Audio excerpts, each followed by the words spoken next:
Nah, ini saya akan minta bantuan Imam Ghazali melalui kitab beliau Mishkatul Anwar. Mishkat itu artinya ceruk atau lubang atau gua. Sehingga Mishkatul Anwar bisa diterjemahkan ceruk cahaya atau gua cahaya.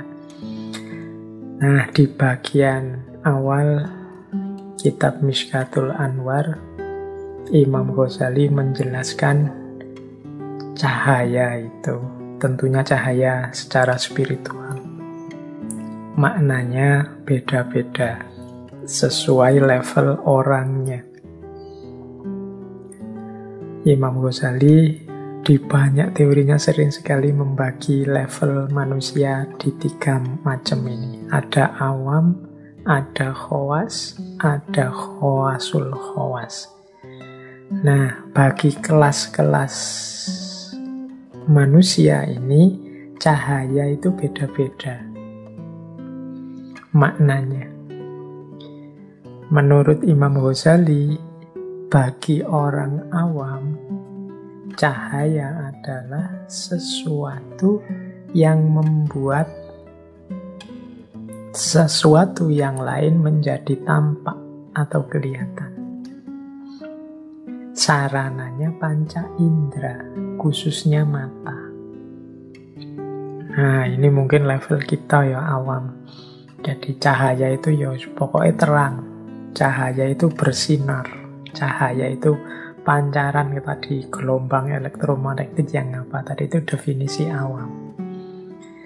Jangan lupa, kadang-kadang orang awam ini ya memang terbatas begitu, sehingga Allah itu kadang-kadang menampilkan ayat-ayatnya tentang cahaya, menunjukkan bukti kuasanya tentang cahaya itu secara wadak, ya memang bermakna cahaya. Jadi karena bagi orang awam tertentu susah untuk memahami cahaya di level lebih tinggi. Yang ngertinya cahaya itu terang. Mungkin teman-teman sering lihat ya kalau dalam ilustrasi-ilustrasi yang tidak harus Islam, ilustrasi spiritual, mistik itu, tokoh-tokoh spiritual itu selalu digambar. Misalnya ada close up itu belakangnya dibikin terang bersinar seperti cahaya itu, dan di situ terus kita memaknai, oh ini bercahaya, orang suci. Mengapa gambarnya dibikin begitu? Ya karena yang dihadapi orang awam. Ngertinya bercahaya itu ya dibuat terang, belakangnya dibikin kayak ada lampunya dalam gambar, sehingga orang menganggapnya, wow, inilah orang suci yang wajahnya bercahaya atau kepalanya bersinar bercahaya. Nah, itu ilustrasi versi awam. Cahaya itu seperti itu. Kadang-kadang Allah juga menampakkan yang seperti itu. Misalnya kan ada riwayat Robi'ah Al-Adawiyah, itu sufi perempuan yang kita semua insya Allah kenal. Itu kan dulu dibebaskan oleh majikannya. Ketika suatu malam majikannya melihat beliau sedang beribadah dan bercahaya tubuhnya. Nah, ini cahaya yang semacam ini di kalangan sufi, di model orangnya kelihatan langsung cahayanya, itu pastinya seizin Allah untuk mengajari kita. Karena akal kita, penangkapan kita tidak nyampe dengan makna cahaya yang lebih dalam. Kita ngertinya cahaya itu ya murub, memancar, kelihatan nyata. Ada cerita yang terkenal sekali dalam dunia sufi. Jadi ada salah seorang sufi yang beliau ini gelarnya cahaya, An-Nuri. Nama lengkap beliau adalah Abu Husain Ahmad An-Nuri. Ini sufi besar, temannya Syekh Junaid Al-Baghdadi yang dulu pernah kita bahas. Jadi Syekh Abu Hasan Ahmad An-Nuri ini, mengapa digelari An-Nuri? An-Nuri itu berarti manusia yang bercahaya.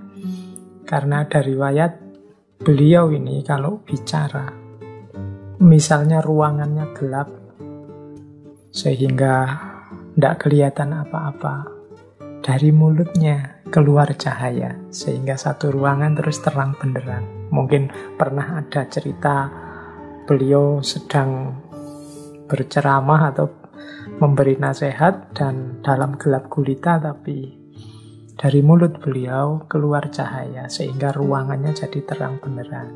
Ada riwayat begitu.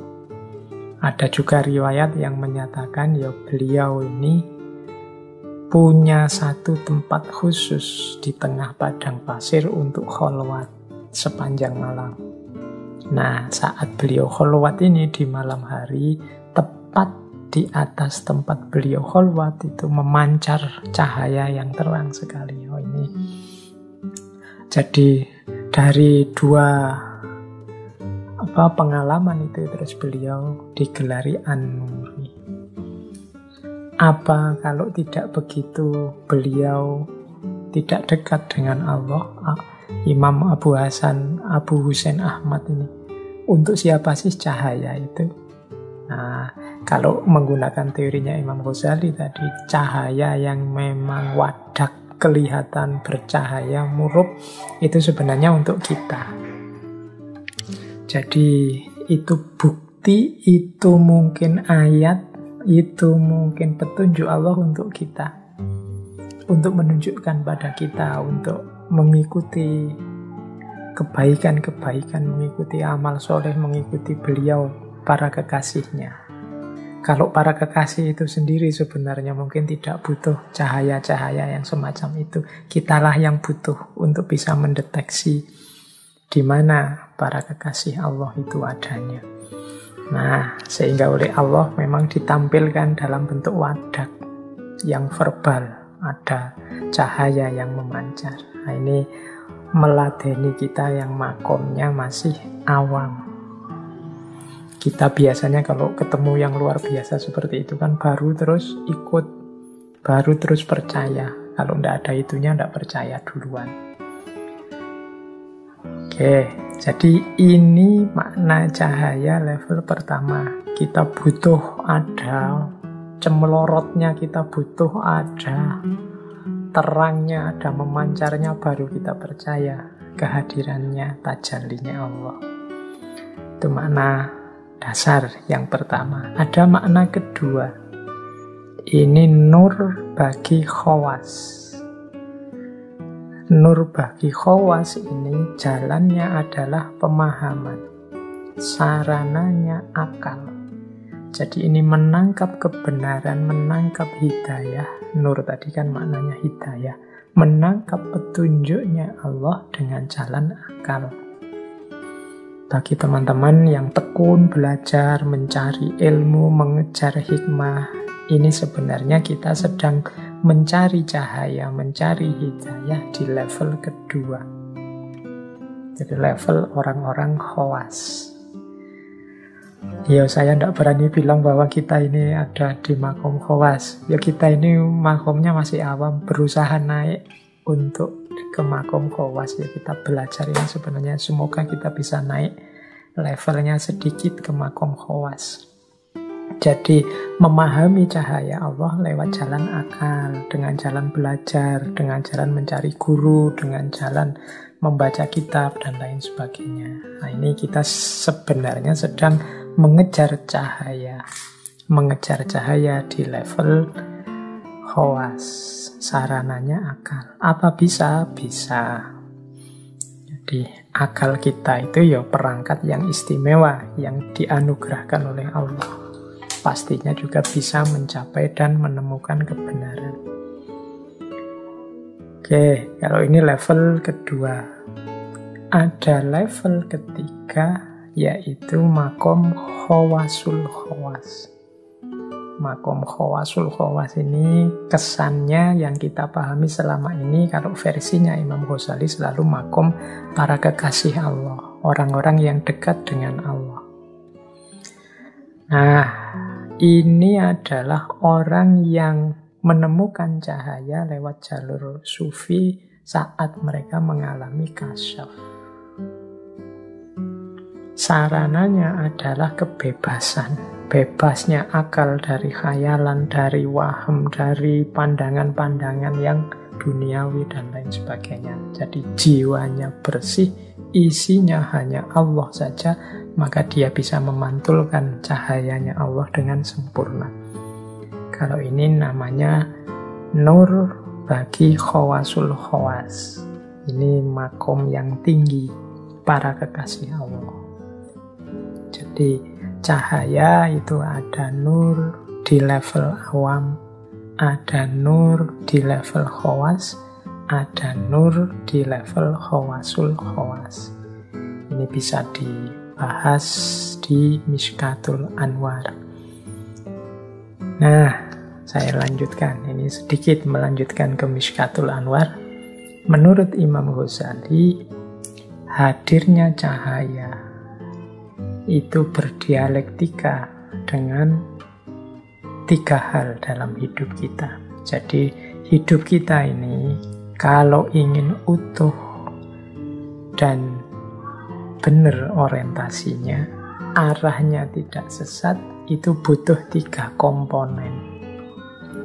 Yang pertama az-zuhur, yang kedua al-ain, dan yang ketiga an-nur. Ini kalau kita terjemahkan letterleknya dulu sebelum masuk ke makna yang lebih dalam. Al-ain itu mata, an-nur itu cahaya, az-zuhur itu sesuatu yang tampak atau barangnya. Mudahnya begini.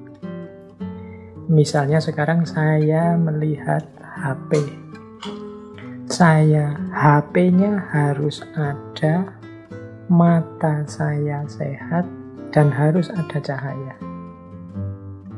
HP-nya sendiri itu al-zuhur, mata saya yang sehat al-ain, kemudian an-nur itu cahaya. Harus ada 3 komponen ini baru saya bisa memahami dengan benar adanya HP di depan saya ini. HP-nya ada, matanya sehat, tapi cahaya tidak ada, maka tidak ada gunanya mata dan HP tadi, wong tidak kelihatan.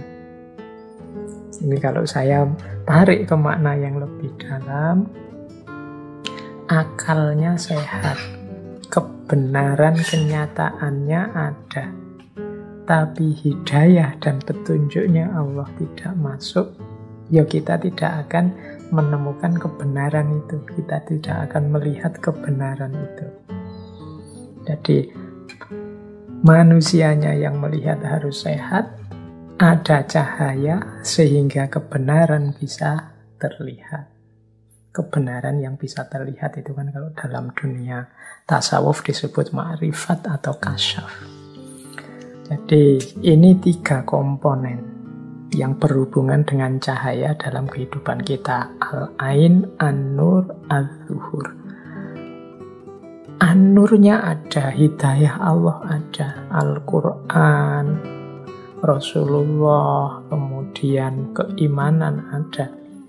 Al-zuhurnya ada, tapi al-ainnya tidak sehat, pikirannya tidak jernih, batinnya diliputi hawa nafsu, maka cahaya tadi juga sia-sia. Kalau bahasanya sufi, cahaya jadi terhijab, mata tidak bisa melihat, atau sebut saja matanya buta.